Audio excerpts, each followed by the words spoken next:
welcome everybody to some more Kobei and Adrian Unfiltered. We have a special guest here today with us, man. Well, our special guest like to introduce himself. It's Shemai Cook, the one and only, the creator of Unfiltered, the founder, the CEO, your boss. We have the Godfather, Shemai. The Godfather. We have the Godfather, Shemai Cook, back in the studio with us. And drinking a Mountain Dew. Oh my God! Here we go. This man. But, I'm Shemai, shocked he's not wearing a cowboy hat. But yeah, I'm surprised he's not either. But hey, man, Shemai, welcome back, man. Welcome back. College is treating you well over there. Yeah, man. We got some good topics for you guys today. Let's get into it. Well, first, let's start off with the legacy of Bill Russell. Bill Russell peacefully passed away at the age of 88. About, if I'm correct, about 2 weeks ago.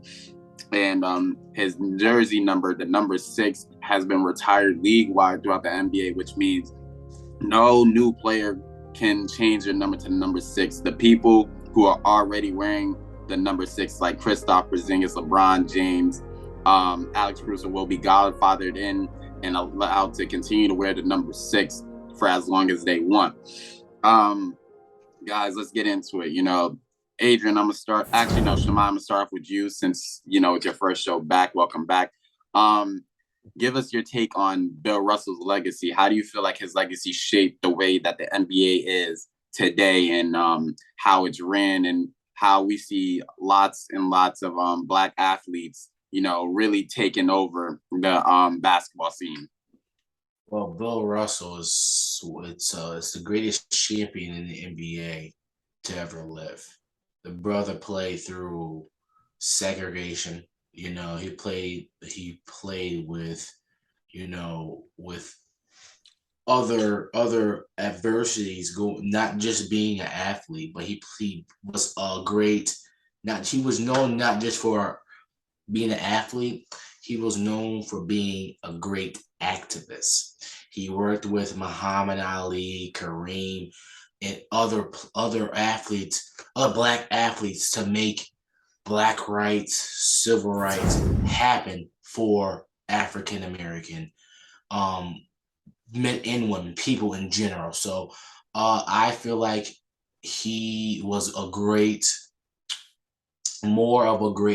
I think people need to know him more as an activist than just a champion and an athlete, because that's what people fail to realize, what he did outside of the court. We know what a great champion he is. He is on the Mount Rushmore of basketball. When we talk about the greatest of all time, when we take for the NBA, he is the greatest top 4 player of all time. That's hands down. But what he did outside of the court is unmatched. Adrian, you can go. That's I agree with you. He, honestly, I feel like we should remember him more as a person and what he did for this country and for, African Americans and people just everywhere.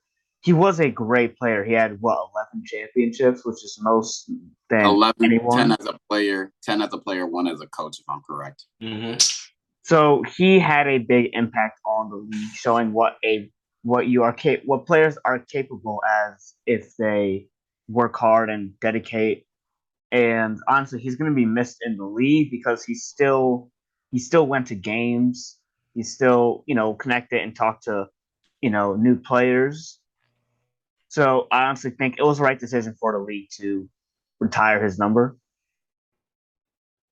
Because, he had such a big impact and profound impact on the game. It's only right by the league to do something like that for him. Right. Bill Russell, Shemai, let me just piggyback off what you said. You're right. A lot of people don't know Bill Russell, the activist that he was off of the basketball court. What he did for Black people and Black rights.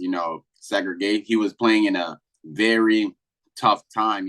There was times where he would go on the road and he wasn't even allowed into hotels because of his skin color. Yeah. And the fact that he was able to still be able to play the sport that he loved, be arguably the most winningest person to ever play the sport and, you know, do what he did, not just for the sport, but for people in general, is just truly amazing and great, and just, you know, speaks to his greatness as a human being. You know, he will truly be missed. You know, Bill Russell, like Adrian said, he was still active in the league. You know, they named the finals MVP after him. He was every championship. He handed out the finals MVP himself. He was still very active into the game with his players. You know, even with bringing in new players, even with the commissioner, Adam Silver, you know, he was very active in the league. You know, I do think that the NBA does a good job of treating, like, you know, like having the former players and the legends involved in the league. I think they do better at that than the NFL does. Right. You are correct. You are correct. And that's why I feel like the NBA is a totally better organization. Right. And you know, like I said, Bill Russell, he will truly be missed. You know, a great human being, a great figure, just one of the greats in general, you know, to ever step foot on a basketball court. And yeah, man, seeing his number be retired league-wide is a huge accomplishment. And man, it's gonna be very tough, you know, not being able to see him hand out the Finals MVP trophy this year to the champion, whoever the champion is this year. And if I'm not mistaken, he is the first NBA player to have his number tied across all teams. He is. Yeah, he is. But let's get into our next topic, man. We're gonna start talking about the preseason debut of Malik Willis. You know, new Titans QB Malik Willis. He showed flashes in his first preseason game. You know, even though it didn't ultimately lead to a win, you know, he showed what he can do with scrambling the football, throwing the football, he's hitting his targets. Adrian, I'm gonna go off to you for here. Do you think Malik Willis will be the Titans starting quarterback this upcoming season, or will it still be Ryan Tannehill? I think it's still going to be Ryan Tannehill.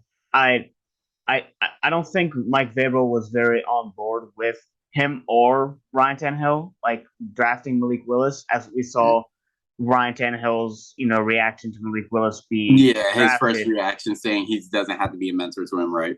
And Vrabel after the game saying how he's complaining how Malik Willis didn't throw the football enough, and now that's why he took him out and put in Logan Woodside, who threw for 2 interceptions. Willis threw for none and had a rushing touchdown. Honestly, I think that they're gonna sit him for this season. He might get put in for a couple drives, but I don't see him being the starter at all.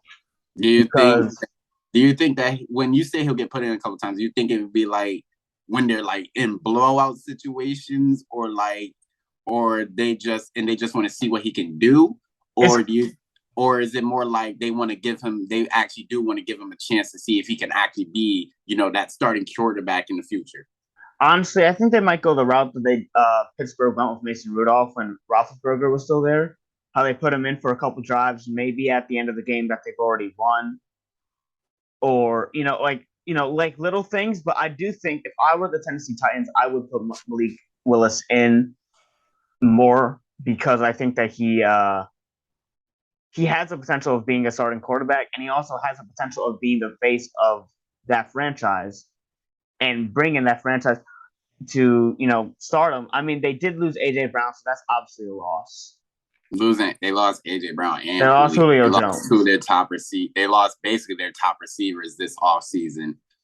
But me personally, I think they should start Malik Willis. I think he gives them a better dynamic than Ryan Tannehill does, especially with the way he can run the football. You know, this Titans team's already a run-heavy team. You know, you got King Henry in the back. You got King Henry in the backfield already. So having a dual threat quarterback in Malik Willis, you know, we already show flashes. He can definitely get the ball down the field, and he can make plays with his legs. You know, say teams catch on to, you know, Derrick Henry, even though a lot of teams, you know, they already catch on to Derrick Henry, you just can't stop him. But say there could be a few games where they do stop Derrick Henry. You have Malik Willis there. You can you could do QB design runs with Malik Willis that you probably couldn't do with Ryan Tannehill. Not saying Ryan Tannehill isn't mobile, but Malik Willis is more mobile than Ryan Tannehill. Yeah, and I also will put in how the fact is, I think Vrabel is being like, he was like, oh, he wasn't throwing the ball. I mean, your offensive line wasn't giving him enough time to throw the ball. Right. So of course he's going to You guys scramble. didn't put him in And position you're to throw the ball. Yeah, so I think that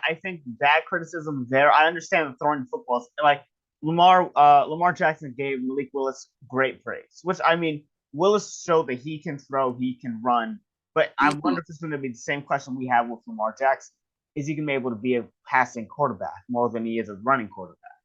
Right. And I think the thing with even to bring up the Lamar Jackson point, I think with Lamar Jackson, you got to look at it as he doesn't really have anybody to throw the ball to besides Mark Andrews, if you really think about it. And I've kind of seen that same kind of setting for Malik Williams. Yeah, if they didn't get rid of A.J. Brown. Yeah, with A.J. Brown being traded in the offseason to Philly, Julio leaving for Tampa, you get Robert Woods, but he's coming off an ACL injury. So it's going to take a while for him to get back on. Right, and other than that, I don't really see any capable targets besides Derrick Henry out the backfield for him to throw to.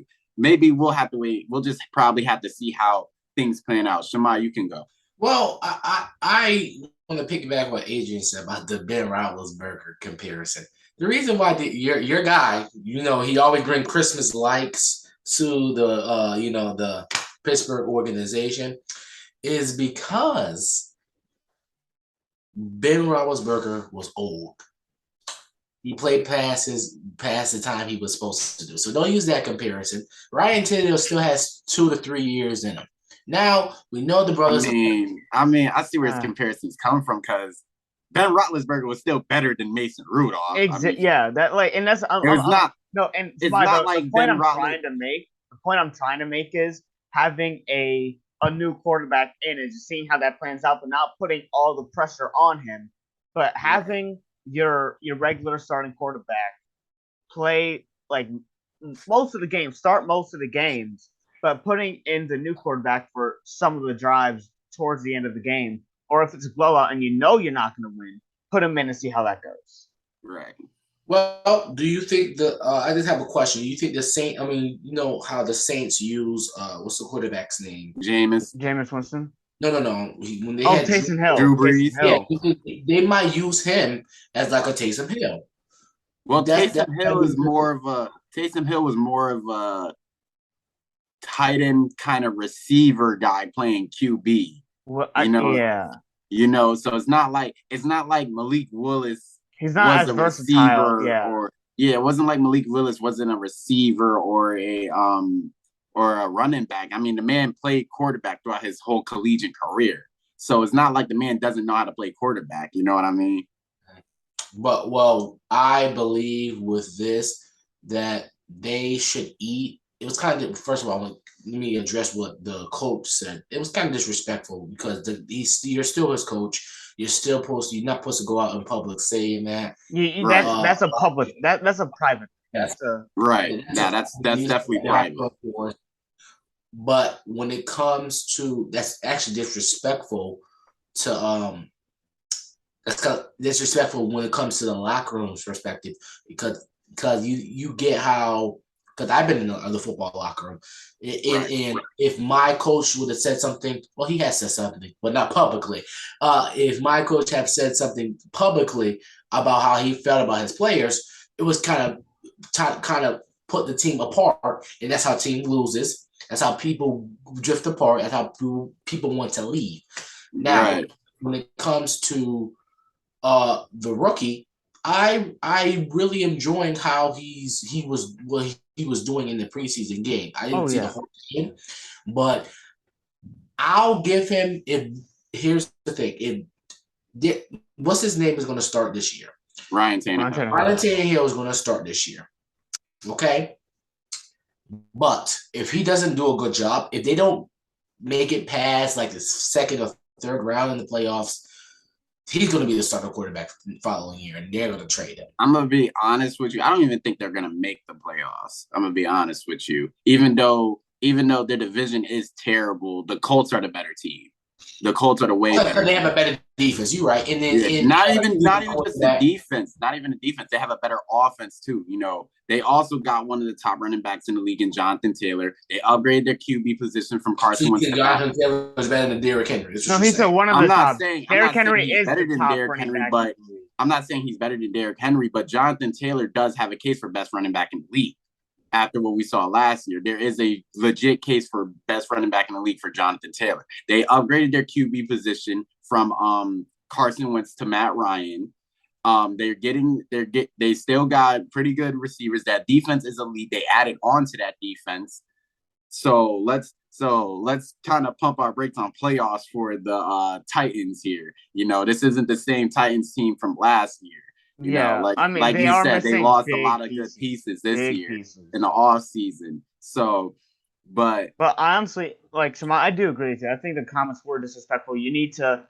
That is something that you bring in private, saying, "Hey, we need to work on your ability to throw the football, or maybe having trust in your players more, trust in your teammates." I feel like the Titans front office and certain players didn't want him in general. Well, I want to say the front office. I mean, like the coaching staff and Tannehill. Yeah, because clearly think that the GMs and the owner thought that he would be. Yeah, the GMs and the owner clearly wanted him, but it's like the coaching staff and some of the players aren't on the same page as the front office. And like you guys said, for Vrabel to come out and say what he said about him, that's borderline disrespectful and something you don't say in the public. We've already seen that in basketball. Look what happened with Doc Rivers and Ben Simmons. Yeah, you know. And I mean, even to go. I mean, like I imagine how the Panthers locker room is like after Robbie Anderson went out saying how he didn't want Baker Mayfield. Well, Robbie Anderson came out and cleared that up, saying it wasn't that he didn't want Baker Mayfield. He was just sticking up for Sam Darnold, who was already his quarterback, and that's what you do as a teammate. It wasn't that he didn't want Baker Mayfield. It was that he was already sticking up for his QB, and and Sam Darnold and him were, they started to get that connection. You know what I mean? It wasn't like he was saying he didn't want Baker because Baker's trash. He was just saying that because he didn't want to throw his QB under the bus. Yeah. This football season is going to be exciting, but let's get into Adrian's favorite team. Oh my Lord. I don't want to talk about them. For this one. No, let's go. I'm going to tell Adrian about his The only rookie I'm excited about on the Steelers is George Pickens because I watched him at Georgia and he is a beast. But let's get into this man and his QB situation because we know the Steelers have always had a certain problem when it comes to quarterbacks. But let's get into it. Kenny Pickett, he looked pretty good in his preseason debut. I cannot lie. Come on, keep talking. He does look like he will be the future for this Pittsburgh Steelers team. Keep going. He better, in my opinion, he better start over Mitchell Trubisky and Mason Bummy Boy Rudolph. I don't know why he still even has a job in the NFL. He needs to get up out of here. But let's get into that, man. Shema, I'm gonna start off with you. Where do you see the Steelers ranking in the AFC North with new rookie quarterback Kenny Pickett? Dead last. I'm sorry. Why must you hurt me? All we agree, thank you. And here's why. Because you're forgetting that the Bengals just came off a Super Bowl loss, even though they went to the Super Bowl. Super Bowl appearance. Let's give them more respect. Super Bowl appearance. Okay. That's dangerous weapon with Joe Burrow and arguably they have the best receiving core in better offensive line. You can make an argument. O-line, they have a better offensive line, and they have better secondary. That's number one. Okay, then we're gonna get into the Browns. Now, Deshaun Watson, he's gonna have 6 games, yes, but I still think they're gonna be better than the Steelers. I'm sorry. I'm gonna have to give you that. I'm gonna have to give you the Browns over the Steelers. They still have that elite defense, adding Deshaun Watson was huge. They still got Nick Chubb, and then they also added Amari Cooper to that. That's another one. Yes. So you got the Ravens. You're telling me that Lamar Jackson, even though he doesn't have his own, he represents himself. He's trying to get a new contract. That's in the He world. needs a new contract. He needs a new contract. Yes, he needs to get a new contract. Yeah, we get that. He's coming back. He's coming back. Yes, that's point blank simple. The Steelers, damn well. I'm sorry, Adrian. I love Mike Tomlin as a coach, and then they just got Brian Flores in the coaching staff. Love the coaching staff. Yes, if you want to be honest, you could say they have one of the best coaching staffs in that league, and they're gonna have one of the worstest teams in this season. I'm sorry, Adrian. I expect more from you. Worst teams. Excuse me. Yeah, I'm a college. You're in college. I'm a college student now. Yeah. You're gonna have one of the worst teams in the AFC because the Steelers are rebuilding. I'm sorry. You lost. They're definitely in their rebuilding phase. Lost Juju Smith-Schuster, who now stopped doing TikToks and now is looking great in Kansas City. No, He's not doing TikToks publicly. He's doing them behind the scenes with Jackson Mahomes. Get it right. He's doing them behind the scenes with Jackson Mahomes. Whatever. I don't give a damn because the brother still looks great. He got bigger, he got stronger, and that's dangerous for the Chiefs. Okay?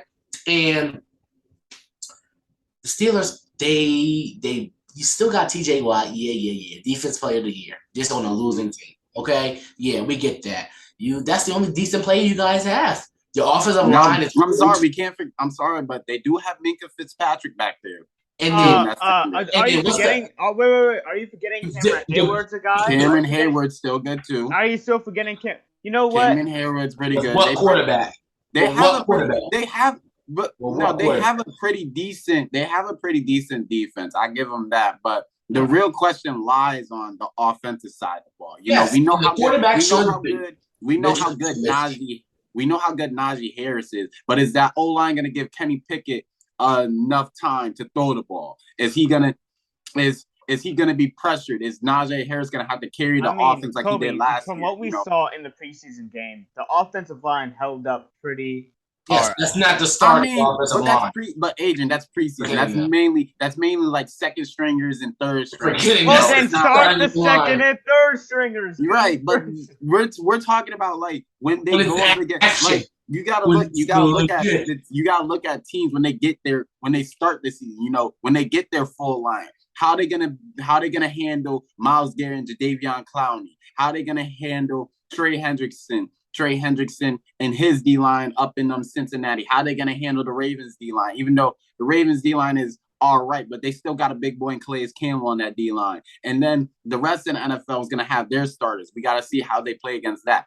So I'm not sitting here saying, the O-line doesn't look good because it definitely did in the preseason opener. It definitely did. But still, you got to remember, that's still second and third string guys trying to get a roster spot. You know what I mean? When it comes to the quarterback position, I'm going to put Mitchell Trubisky because you're forgetting that he was a backup for Josh Allen. Josh Allen's a top 4 quarterback in the NFL. That's a great mentor to teach him. Oh, in that system, in that build system, I'm going to take some pieces from here, and I'm going to do well over here. So I think that you're not going to make the playoffs, but you're probably going to win probably be an 8-8 team. Even is pretty good. What? I'll take 8-8. I mean, Dallas Cowboys fans, they settled for 7-9. Pick a finger. 9-7. Pick a finger. Okay. Pick a finger. We're still gonna win the division. That's all that matters. But go ahead. Well, yeah, you're in the worst division in the league. But That's not true. That is not true. I beg to differ. You're named the NFC least for a reason. Anyway, they're one of the worst divisions in the league. I'm sorry. I might have to get the worst division in the league to the AFC South. I might have to get it to the AFC South because of Houston and Jacksonville. Mm-hmm. But the NFC least ain't that far behind. I mean, they did. Yeah. I mean, hold on. I can't really call them, that bad anymore. They definitely. Eagles are looking great. Each team besides the Giants. Well, what about the Washington Commanders? That Well, Carson Wentz is going to be great. Hold on, the Cowboys ain't make no upgrades, but the Eagles upgraded this offseason. That's what I'm saying. They're going to have a rookie of the year. I mean, defensive rookie of the year from that guy from Georgia. He's going to be the. Remember, I said it earlier in our earlier in the show, last season that when he got drafted, he's going to be rookie of the year. I'm calling it now. He's saying it again. That brother from Georgia is going to be rookie of the year. And the Eagles are probably going to have a top 10 defense in the league. All right. Definitely will. Your offense is definitely going to improve, too, now that you got it around. So I do think you have a point. I do think the Steelers will be the least. They will be the last in the division. But I will say that Kenny Pickett's future with the Steelers does look promising. Oh wait, does look promising. I'm not saying this season. No, I know. Maybe I know 2 seasons down. Yes. I'm saying in the future, the Pittsburgh Steelers are going to be a problem, especially with Kenny Pickett and that wide receiver core. Najee Harris, I can see him becoming one of the best running backs in the league. You can already put him in that discussion, but just based off of last season. But I am excited to see how the Pittsburgh Steelers do it. I do think that they should start Kenny Pickett. I mean, Mitch Trubisky didn't play that all that great in preseason, and Mason Rudolph likes to give Pittsburgh fans, that false hope that maybe he's a good quarterback. Because he's not good at all. There is no exactly. False hope. Christmas. His last name is a Christmas reindeer. So, but I was happy with what I saw from Kenny Pickett and the Pittsburgh Steelers.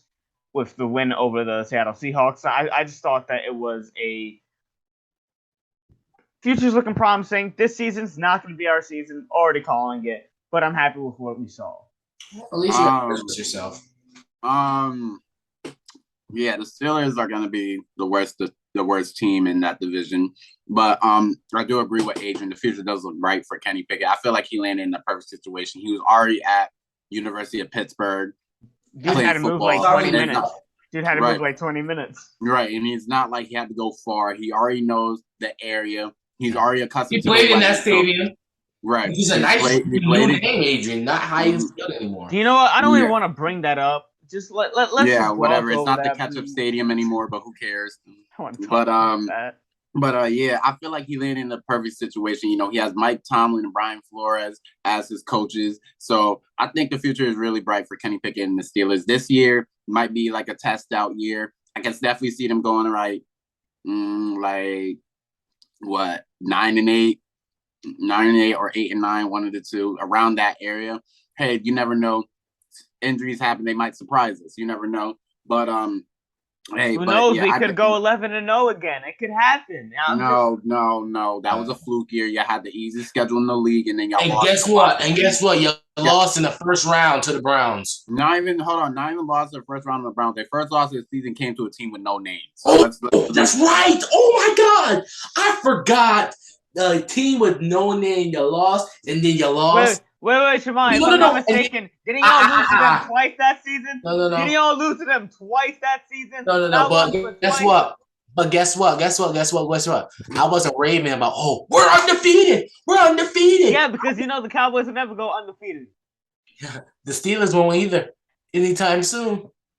I don't want to talk about that 1 star is a rating, dude. I don't want to talk about I don't like talking about. Oh, because you're a Patriots fan. You lost all the way, and then you lost in the Super Bowl. But that's not. I don't like talking about undefeated. I don't either. Because guess what? Hold on. Speaking of the Super Bowls, I actually rewatched those Super Bowls because of Man in the Arena, and there's a lot of factors to why the fuck we lost both of them damn Super Bowls. I blame the 2011 Super Bowl on Wes Welker because we had the game in our bag, and this man dropped a wide open pass. So we could talk about that. And then these boys just came into 2007 and didn't even play their best football, which was disgusting. But hey, that's a time for another story. But I don't want to talk about undefeated season because I don't like talking about. I'm talking about me personally. I'm talking about me personally. I went undefeated twice and lost the championship back to back. Guys, we got about 5 minutes left. But man, that was a great show, man. But we are now at the end of our show, man. It was a great show. Shammai, Can comment on the KD situation? I have not. Oh yeah, go ahead. Oh, of course. Okay, go ahead. Go right ahead. So, because we know that's your guy, and we talked about him last week. That's my guy, and I'm going to do 3 minutes. Just put the camera on me, okay? Camera's all on you, my friend. Camera's on you. Kevin Durant, shut the heck up, okay? Shut the heck up. You put yourself in this situation. You said, I want to go with Kyrie. And then guess what? You agree with Kyrie when he didn't want to get the vaccination. So then that crumbled all the situation. Guess what? You laid the bed. Now you lie in it. So shut the heck up with it. Because in the end, you, my guy, you know I love you. I love Kevin Durant. That's my favorite player. Okay? He's the best player in the world when healthy. Okay? But he needs to lay in his bed that he made, because there's no way in hell that you just signed a 4-year contract and now you want out. It doesn't make sense. But listen, I'm still gonna be repping Brooklyn no matter what. Okay, now because Ben Simmons is coming back, but I really don't believe that Ben Simmons and Kyrie Irving, or you're forgetting that Seth Curry is still there. You guys still can compete for a championship. If you want to trade, go to the Eastern Conference Finals and prove that you are that guy, and then ask for a trade the next year. But don't go to Golden State. Don't go to Boston. Go to Miami. Or come back home. Come back home. Nah. Speaking of Ben Simmons, it came out that he was able to get his money back from the 76ers that he lost all of last season, his $20 million. But that would be another topic for another episode. The episode's over, man. Guys, it was fun. Shamai. Thank you. Welcome. Shamai, it was a pleasure having you back on the show, man. Welcome back. Always. When I have time, I'm gonna come. I gotta get to class in a couple in an hour. I'm gonna go get some lunch, fill my belly, and gotta go to class. I appreciate you guys. You guys still doing such a great job. Man, we appreciate you, man. We appreciate you, and remember, injuries are caught. Our results of a bad off season. Bye. It's over. The action never stops. The action never stops. The action definitely never stops. We will see you guys in another episode. Thank you for tuning in to Kobei and Adrian Unfiltered. Again, our special guest, Mike Cook. Next week, we'll have another great episode for you guys, and we will see you guys next week. Peace. Peace. Thank you.